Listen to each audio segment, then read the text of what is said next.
La mondialisation, c'est un processus, comme tous les mots qui sont en action. C'est, on pourrait dire, la fabrication du monde. Le monde au sens banal, ça veut dire le réel, enfin tout ce qui existe. Mais là, en géographie, ça signifie le niveau mondial. Ça veut dire qu'il y a un espace mondial. Il y a un géographe, Olivier Dollfus, qui a beaucoup réfléchi à la mondialisation, qui la définissait comme l'espace de transaction de l'humanité. C'est un peu savant, mais pour dire que c'était tous les hommes qui étaient plus ou moins reliés les uns aux autres. Nous sommes tous, à des degrés divers, connectés les uns aux autres dans tous les lieux du monde. Certains le sont plus que d'autres, mais nous le sommes tous aujourd'hui. Alors ça n'a pas toujours été le cas.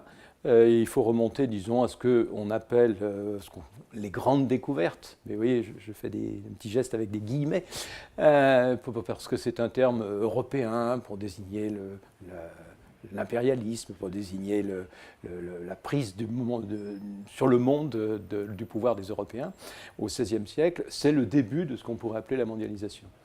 Le mot mondialisation n'existait pas. Il apparaît très discrètement à la fin du XIXe siècle pour justement désigner ce moment où l'Europe est la plus impérialiste, conquiert le plus de colonies. Et puis il disparaît et réapparaît dans les années 1970. Le moment où il tombe dans le domaine public, où il devient un mot banal, c'est vers 1980. C'est là qu'il rentre dans le petit Robert, le petit Larousse, dans les dictionnaires courants, et aussi, rapidement, dans les manuels scolaires. C'est un mot issu du journalisme, pour désigner ce sentiment que, tout d'un coup, nous sommes plus seuls au monde, on est lié à ce qui se passe en Chine, à ce qui se passe en Amérique du Sud, et surtout, dans les années 70, à ce qui se passe dans les pays exportateurs de pétrole. Donc on a là le sentiment que notre vie quotidienne dépend de choses très lointaines, d'événements très éloignés, et que le monde est là. Donc ce sentiment de mondialisation au début est presque euphorique. Enfin, en tout cas, ça nous dit qu'on a possibilité de bénéficier de tout ce qu'il y a dans le monde.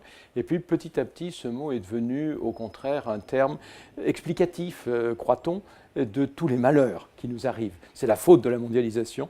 Donc on a tendance à lui prêter certainement beaucoup plus qu'elle ne peut que le processus de liaison ne peut sur notre propre monde. Donc quelque chose à la fois de très ancien et de relativement récent lié au développement des communications, particulièrement depuis une trentaine d'années.